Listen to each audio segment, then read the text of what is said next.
The fastest show in sports. Mike Wise started things off and starts things off here today because on his Facebook page, Mike gave me a little gentle nudge. And he'll say that maybe he didn't, but I think it was a little gentle nudge when he put on his Facebook page. And those of you watching on YouTube, you can see it. If I hear another, I'm not into the NBA, all they do is shoot threes, I'm going to throw up in my mouth. And the next That's words right, I were, did. this has been the most scintillating postseason since 2016. He talks about the Pacers and the Knicks, talks about Aaron Nesmith with his threes, but it was that all they do is shoot three and the throw up in the mouth. So, Mike, I'm going to give you the opportunity here if you'd like. Would you like to expectorate into your upper jaw to go ahead and begin the show, or would you like to pass? Well, I don't think there's much more to say. I made my bones covering the NBA for the New York Times. I I continue. Well, I've seen it go through a lot of incarnations with different defenses, different offenses. I've seen Steph Curry change the game by shooting from the parking lot. And yeah, I agree with you. They rely too much on statistical analysis and the three pointer, and yet, god dang, when you see a team come back from 14 points down with 2 minutes and 45 seconds left, a feat that had never been accomplished in 994 games since the detailed play-by-plays that the NBA did back in 97, and now the Knicks become 994 and 1. I don't know. I thought it was pretty amazing. I was rooting for the Knicks, but I thought it was pretty amazing. But I have to point out here, though, your point is well taken. I did not take umbrage with it whatsoever. I read it in the spirit with which it was posted, and I will tell you that I've actually spent some time watching the NBA, which is really odd for me. I have to do it in my Yeah. office because the lady Shannon is not a basketball fan at all. So I have to come in and watch. And I will tell you, I have been, and especially in that game one between the Pacers and the Knicks, I was impressed with what I saw on a lot of the interior play.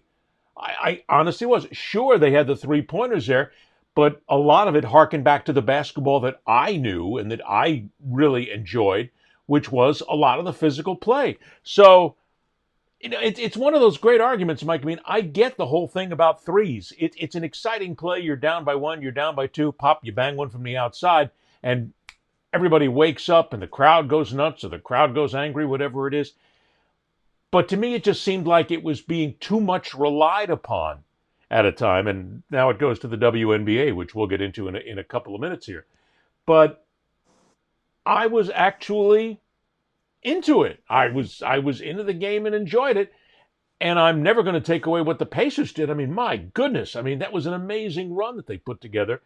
And I got to tell you, if I'm the New York Knicks right now, I'm scared spitless because Yeah. the Pacers just seem to be one of those teams of destiny this year, which I have no problem with because I'm not a Knicks fan. Yeah, I have too many people in my life that are Knicks fans, and I kind of root for them, having covered them years ago. But I would have I would not lose any sleep if the Pacers win because, gosh, there's a changing of the guard going on in a lot of ways. LeBron James was knocked out in the first round. Stephen Curry was knocked out in the second round. Giannis and Damian Lillard, all these players. Kevin Durant didn't even make the playoffs, or if he did, no, it was a play-in game.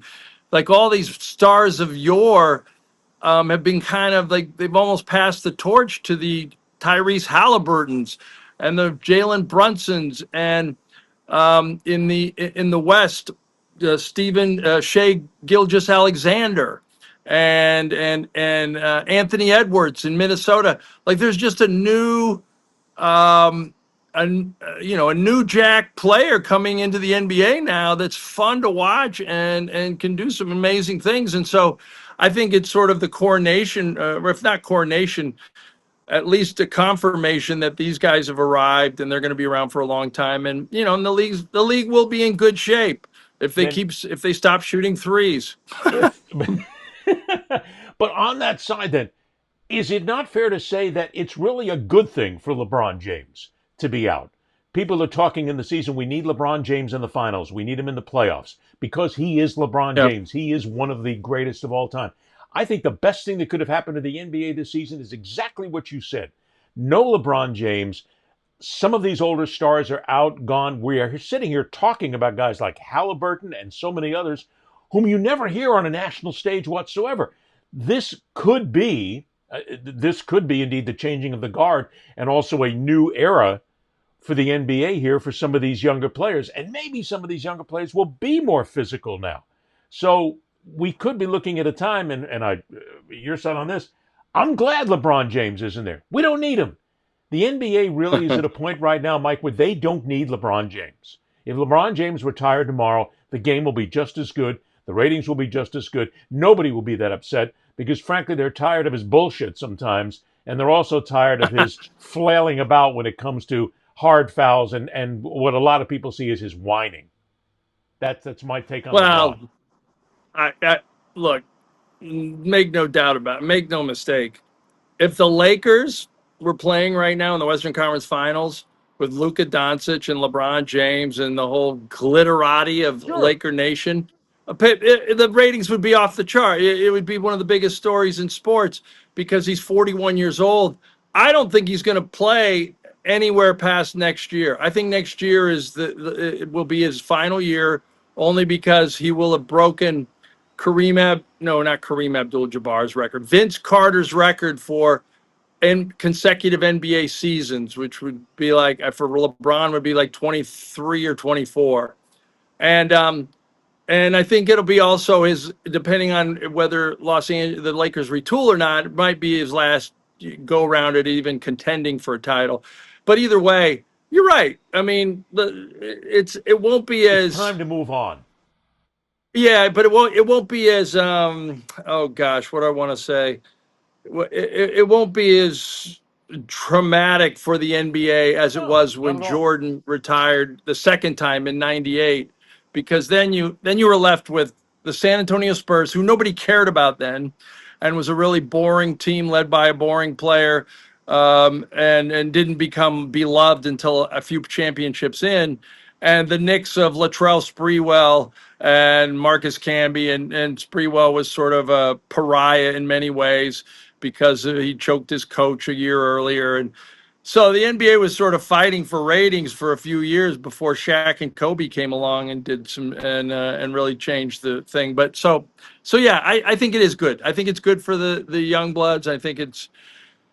But I'm worried. Yeah, I'm worried like anybody. I don't know if the Knicks can recover. It has a bit of 1995 when Reggie Miller scored, I don't know, 8 points in 9 seconds or something, and they stole Game 1 at the Garden. And sure enough, the Knicks lost in Game 7. And it's almost like when you snatch defeat from the jaws of victory, the way the Knicks did in that game.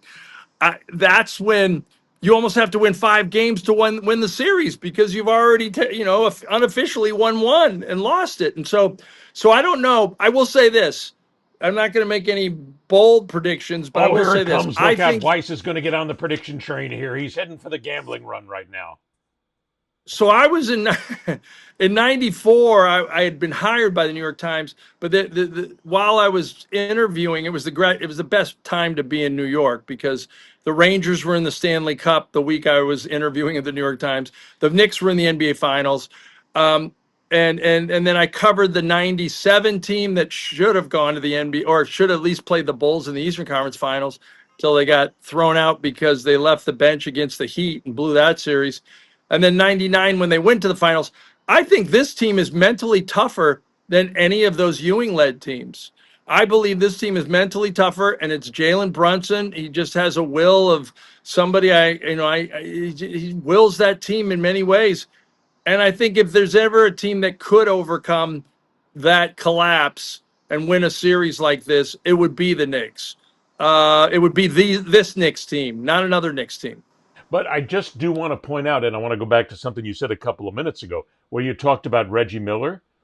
Are these Yeah. Knicks then mentally tough enough to get past? And if you're watching us on the YouTube channel right now, you are seeing the back page of the New York Post with perfect symmetry of Reggie Miller doing the choke sign years ago and Tyrese Halliburton doing the choke hold and the choke sign right now.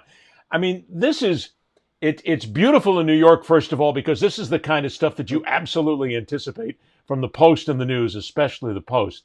But I got to tell you, if I'm the Knicks, I'm being bombarded by these pictures constantly here for the last couple of days with Halliburton. It was brilliant. It was perfect. Halliburton couldn't have done it any better. And he's right, Mike. The Knicks choked.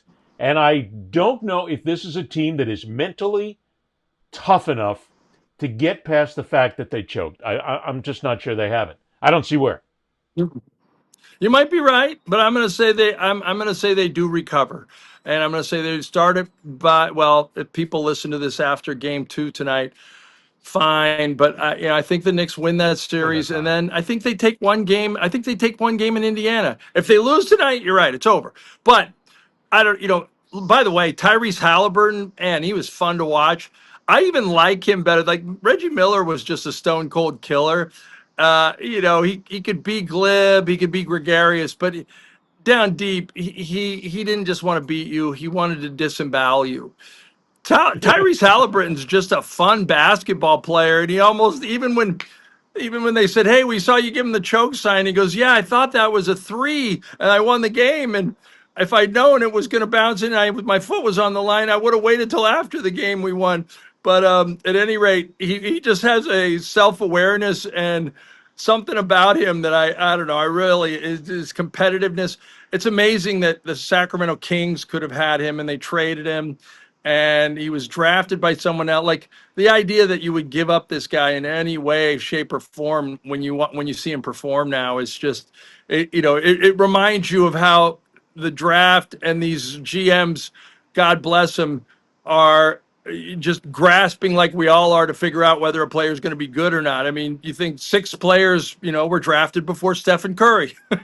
Well, Two see, players were drafted before Michael Jordan.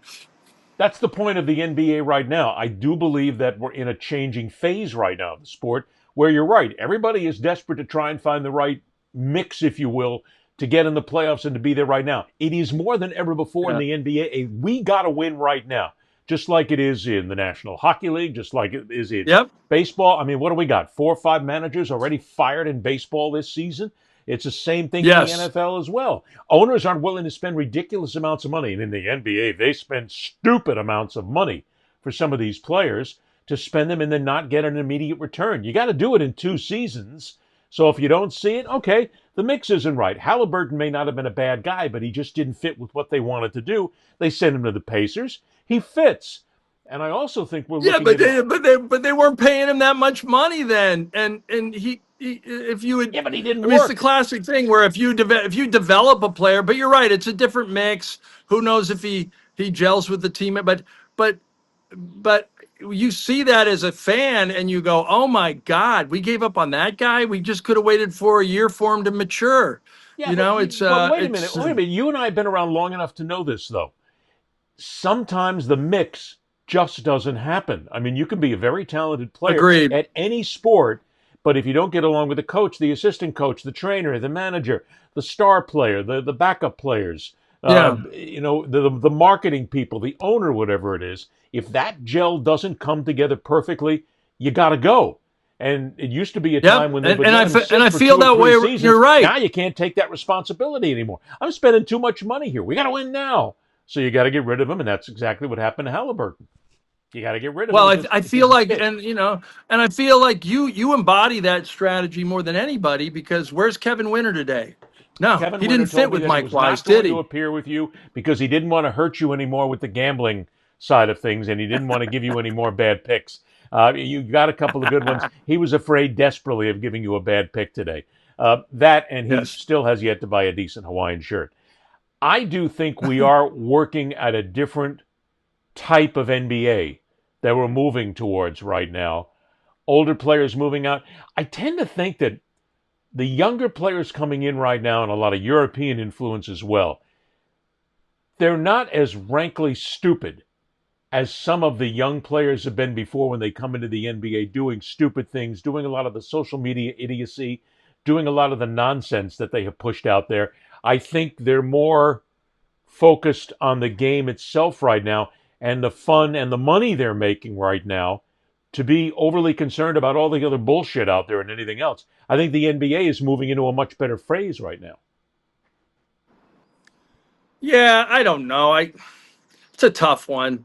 Only You're the because I mean, NBA expert, man. I'm just the guy sitting out no, here I, said I I'd rather just watch hockey. I look, I feel weird. It's a weird position for me. I wrote a story once during the NBA lockout in 1999, and it was about Kenny Anderson and his account. He gave me access to his account, and then I was sort of like, okay, how much does a guy really lose by not playing?